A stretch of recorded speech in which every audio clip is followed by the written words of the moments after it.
So could you go through the PAS1 assembler algorithm? Any issue, challenges? Any area where you could not understand?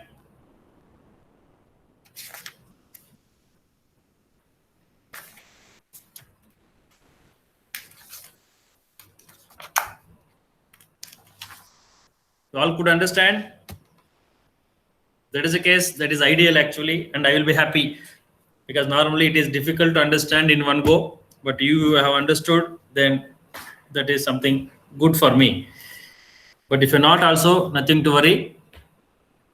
You can ask or you can discuss, but the ultimate goal is you should understand that. That is important because once you know that, then understanding PAS2 should not be a problem.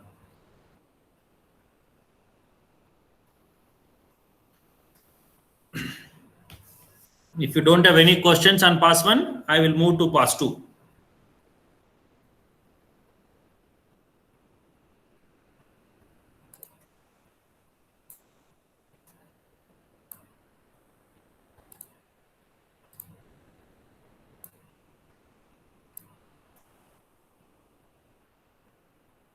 Is the screen visible? Yes, sir. Fine. So before we get into the today's class, so let us have a quick recap on what we have discussed. And as you remember, we're talking about an assembler, which is a system software for SIC. There, the PAS1, PAS2 are the two stages generally required for an assembler to process comfortably a given assembly level language program, and thereby the assembler functionality has been divided into two stages, some of them under PAS1, some of them under PAS2.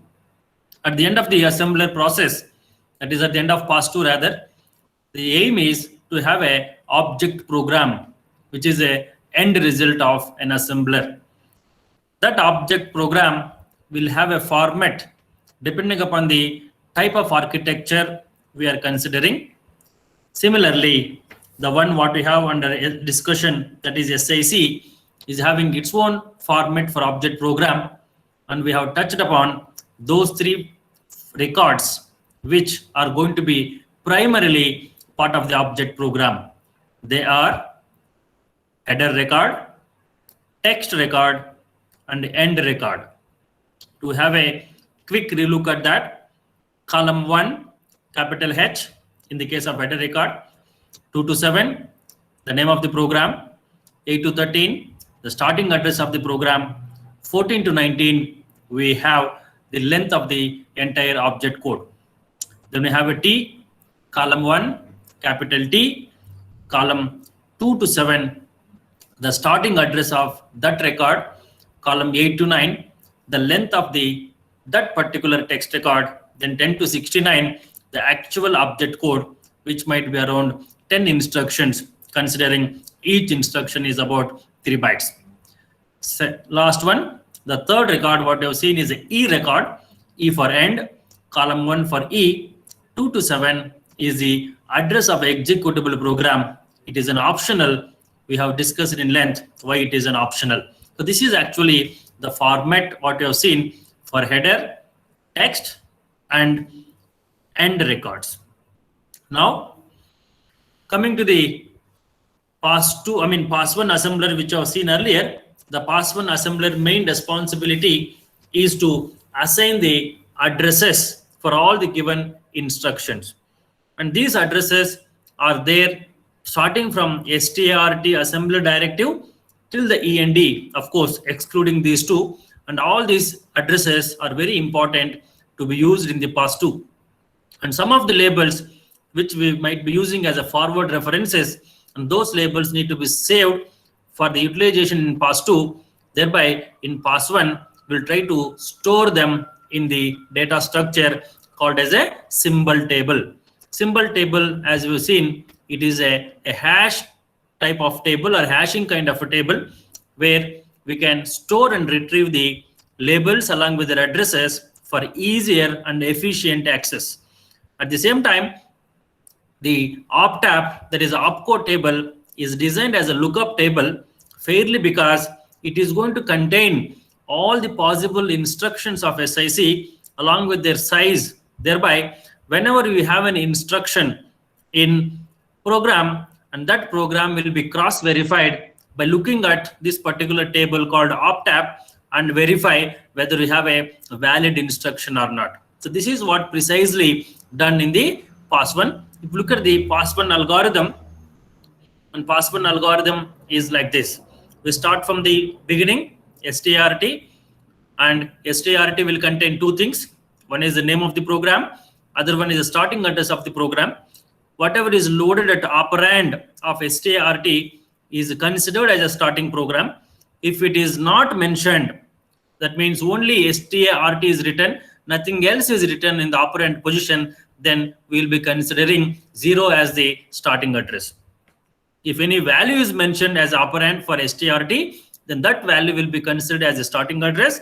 Thereby, LOCCTR, that is our location counter, which is going to be incremented itself based on the size of an instruction what we have, and which is going to point to the next instruction in sequence, is going to be initialized initially, and later we start processing everything between start to end. Then we look at the whatever the instruction we have in the sequence until we reach end. Then we start writing an intermediate file, and at the end, the difference between the location counter and the starting address will give us the length of the program. Next, what we have to see, having processed the start part, remaining instructions we have to put. Whatever is marked yellow now, let us see now. So until you reach the end of the program, we keep processing every instruction. An instruction may involve a label, instruction might involve a opcode, instruction might involve an assembler directive, instruction will involve an operand. Operand is not a problem here because directly the value will be considered. Only important thing here is we have to see whether we have a label for any instruction, then we have a assembler directive, or we have a opcode. So if it is a label, we know that we have to take the address of that label, and that need to be stored in a data structure called as a symbol table. We store that in the sim tab along with its address, and we'll check if it is any duplication, because symbol should be unique. If it is any duplication, then we have to flag as it an error. Second, search for an opcode if it is there in the optab, because optab already have a pre-occupied list of opcodes, and our program might have our own opcodes which are used, and we need to compare whether they are genuine opcodes or not. If they are genuine, we can add 3 to the location counter and start processing. If not opcode, it can be an assembler directive. It can be one among these 4: RESB, RESW, WORD, and byte. If it is word, word is a 3 byte, so we can add 3. If it is RESW, RESW stands for a word, and depending upon the number of words we have reserved in the operand field, we can multiply with 3 and add that to the location counter. If it is RESB, RESB means only 1 byte. It doesn't matter whether you multiply and add with 1, because 1 and multiply with any number is a number itself, so we can directly add the number to the location counter. Last one is the byte. We know how byte is defined. If byte is there, probably we need to count the number of characters as we did in Hello World program, and count that number and add it to the particular LOCCTR. Once that is done, we'll be able to do that until we reach the END of the program, that is end of the program. Once that is done, we can take the contents of LOCCTR, subtract from starting address which are loaded in the beginning, and that will give us the difference so that we can have the length of the program. And once that is done, we'll be able to have an intermediate file as an end result of PAS1. Is it clear? Any doubts? We just recap on PAS1. Still had any doubts? Probably you should be able to clear at this point of time. Let us know.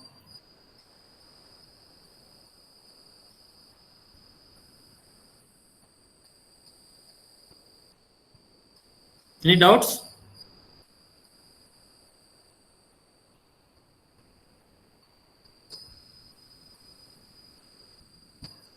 May I have some inputs?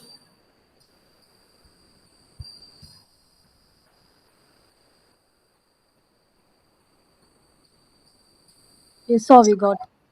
Fine.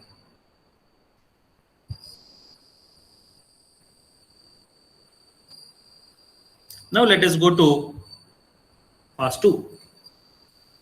If pass 1 is clear now, now imagine now we have given a source program given to pass 1, and pass 1 has processed, it has given as an intermediate file now.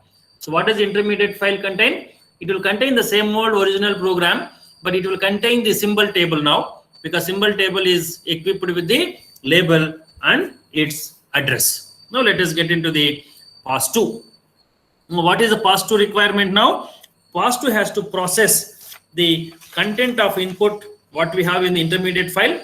The main aim of pass-to is to arrive at the object program, meaning that to assemble each and every instruction by having its internal mnemonic and NIX BPE process, whatever it is in the case of SIC XE. But we are looking at a simple SIC assembler, so there is no NIX BPE process here. It is very simple type of architecture with only two addressing modes, either direct or index. So we will not be having a much issue as far as algorithm is concerned. What we have to keep in mind is now intermediate file which is generated from pass 1 is going to be the input for pass 2, and output of pass 2 is an object program. So keeping that in mind, we again go to from the first line, because pass 1 is over. Now pass 2. Pass 2 means I'm going to reiterate, or I'm going to restart from scanning the program from line 1. So we are at STRT again now.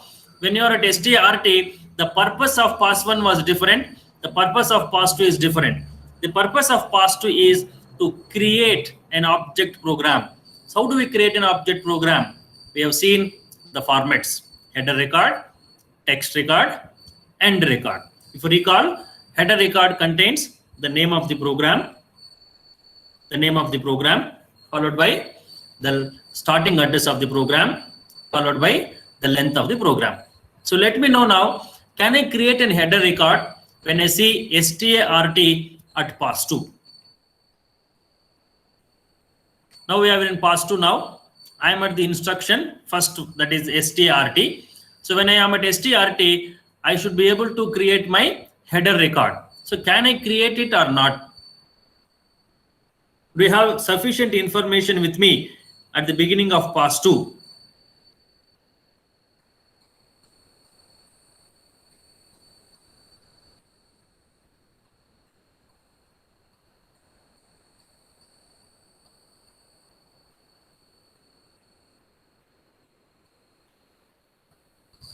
I have some input. I'm at pass 2 now, beginning. I'm at line 1. I want to create a header record rather. Do I have sufficient information to complete header record or not?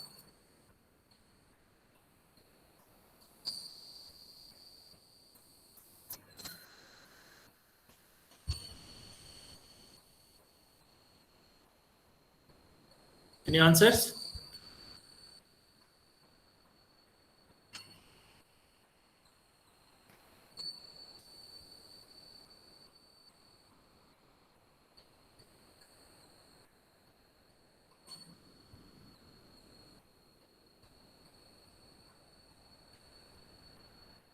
Probably until you say something, I will not be able to move. We want classes to be interactive, not to sleep.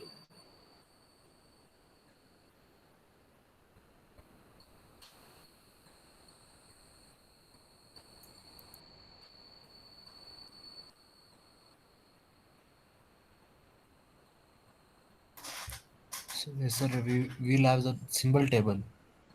Pardon? Symbol table we have from pass No, 1 we'll get symbol table. that's fine. Now I am at pass 2 beginning. I am at the line start. Now I have to parallelly generate my object program. My object program first record is header record. When I am at STRT, once I complete STRT scanning and pass 2, will I be able to write my header record or not?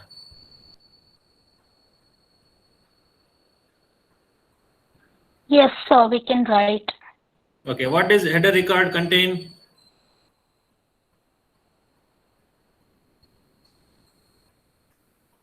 What is the content of header record? starting address and the object. First one is Starting address. Yes. column 1 H, column 2 to 7.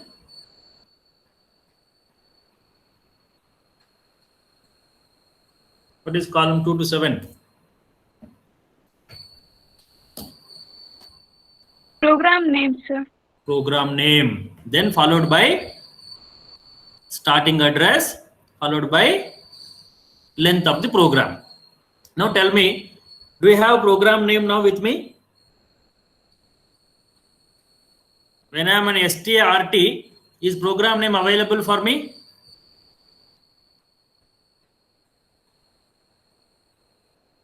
Yes or no? Yes, sir. Yes, Yeah, sir. why are you Yes, taking sir. those? In label, we write the name of the program, no? Division. Where you have written division? We have written in the start line.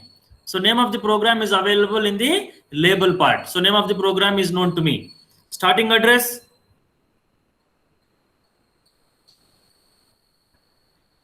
Will I have starting address?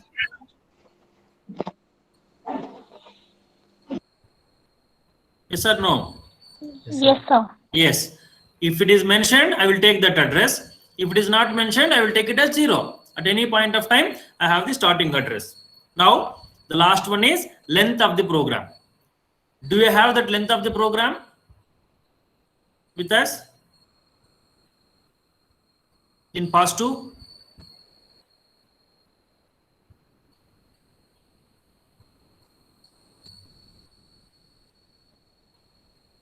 Sir, no, we don't have it that. In past 2. Just now I have gone through the past 1. The last line of the past 1 algorithm is what? Location counter minus starting address. What does it mean? It is nothing but length of the program. So that is the end line of the pass 1 algorithm, meaning that at the end of the pass 1, I will be able to calculate the length of the program, and that is going to be the input to pass 2. Will I have it or will I not have?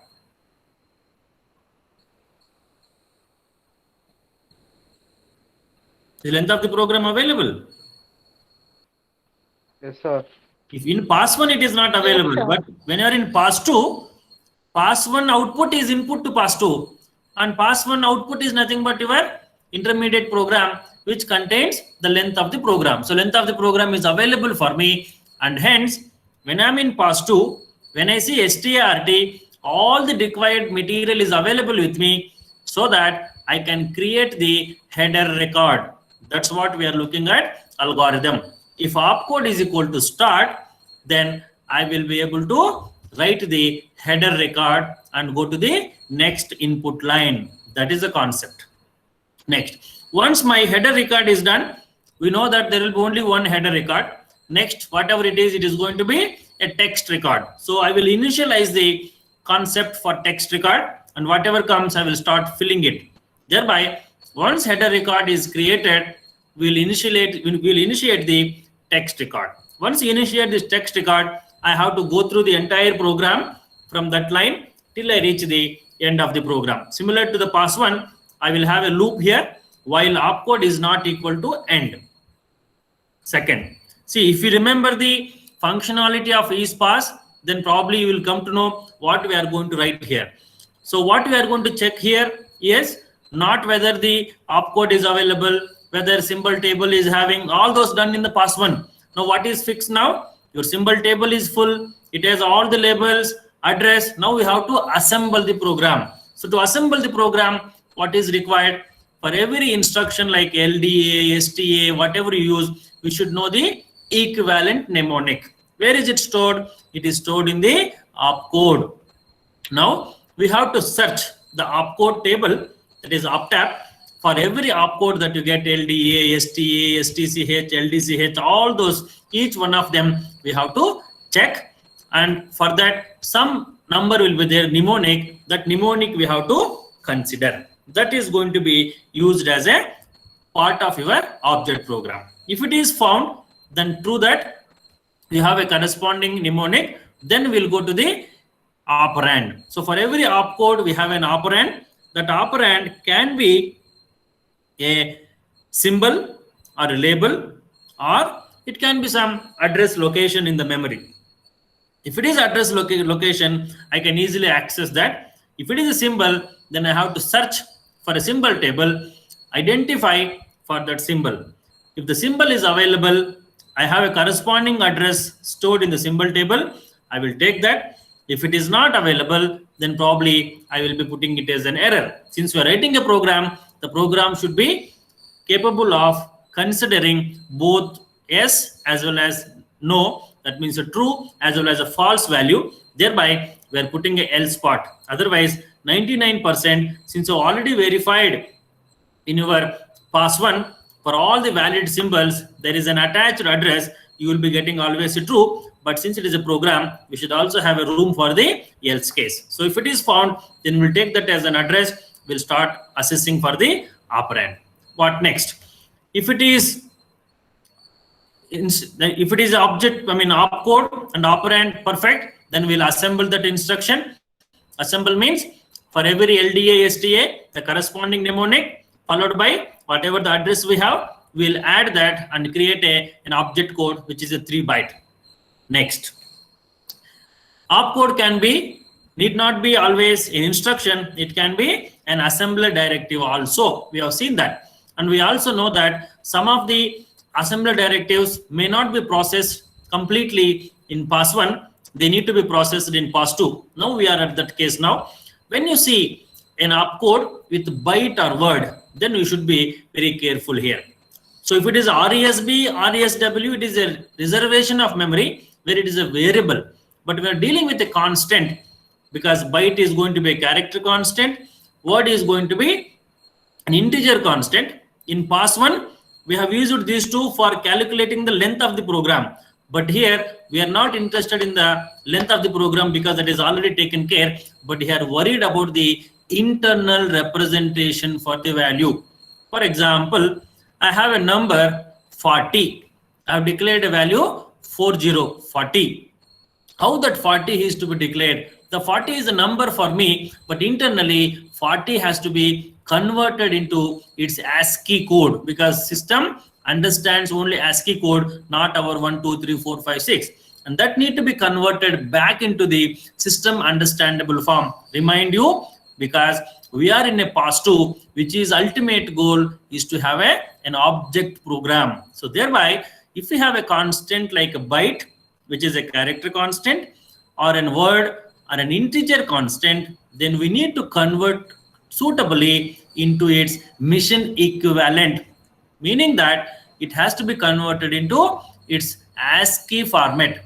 ASCII, hope you know that, ASCII character set. We need to convert.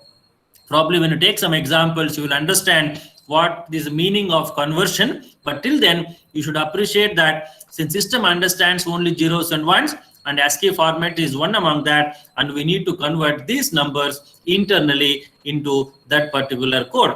That is the concept of this now. So what you have seen now in the opcode, it can be an instruction. If it is instruction like opcode, I can search op tab, get it mnemonic, and convert into its equivalent assembly. If it is an operand, operand can be a location or it can be a label. Both the cases I have an address available. In second case, if opcode is a assembler directive like a byte or word, I need to convert into its mission understandable format, which is your ASCII code. Like that, we keep on processing this. At any point of time, because we know that T record has a limitation. It can go up to only 69. As you start adding data to T record, if you come across 65, 66, 67, 68, 69, beyond that you cannot grow. So you have to stop. If T record is overflowing or complete, then we have to initialize a new text record. Why we are initializing new text record? Because my complete process is not over. I have not reached the end of my program yet. Thereby, assuming there might be some more instruction I need to process, I will initialize one more text record and keep on performing the same thing until I reach the end of the program. Once I reach the end of the program, probably I will be able to complete all the text records. So my header record is done initially. All my text records have been completed until I go to the END of the program. Once I reach the END, then I can write the end record of the program. What is that? it is simply capital E followed by some number if you want. Otherwise, you can simply write the capital E. So that is about the pass-to algorithm of your assembler SIC, which simply talks about how to generate the object code. So I will give a 5 more minutes time. Please go through this, and the same document has been shared with you. Meanwhile, let me take the attendance. We'll come back. We'll again relook into this, because understanding these two are very important. If you understand them, next process is going to be easy for you. So take 5 more minutes from now. Please go through that. At any point of time, both pass 1 and pass 2, if you find a difficulty, please let us know. Today's class is only to understand pass 1, pass 2. So from tomorrow onwards, I will take it for granted that you all know the pass 1, pass 2. I will not be able to discuss again, because I want a strong footing of these two with you. Then it will be easy for you to, when you go to the, because these are all asked in the examination. You cannot by heart this. If you remember the functionality, you can write in your pseudocode. If you start by hearting, then you will be going to make yourself in a discomfortable position. So don't by heart, understand by going through the functionality of each of these processes. Okay. So meanwhile, let me take attendance. Asta? Present, sir. Abhinav? Present, sir. Aishwarya? Present, sir. Ambarish? Yes, sir. Anu? Present, sir. Arbaz? Sir. Arjun? Present, sir. Ashok? Present, sir. Binita? Present, sir. Bhargavi? Present, sir. Bhavisha? Present, sir. Chaitra? Present, sir. Chatterjee? Diksha? Present, sir. Deepika LG? Present, sir. Deepika MB? Present, sir. Murli Krishna?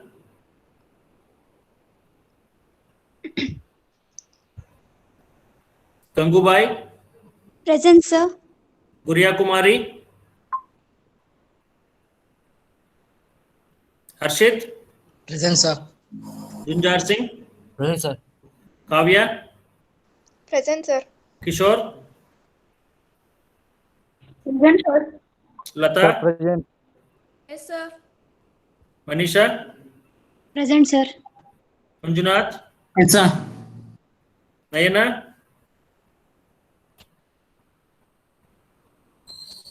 Manjunath, explain ಮಾಡ್ತೀಯಾ pass 1 pass 2?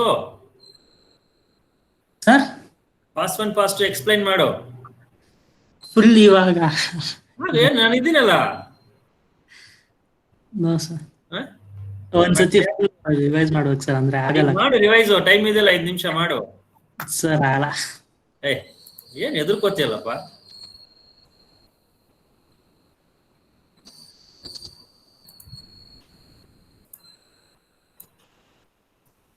ನಯನ? ನಯನ?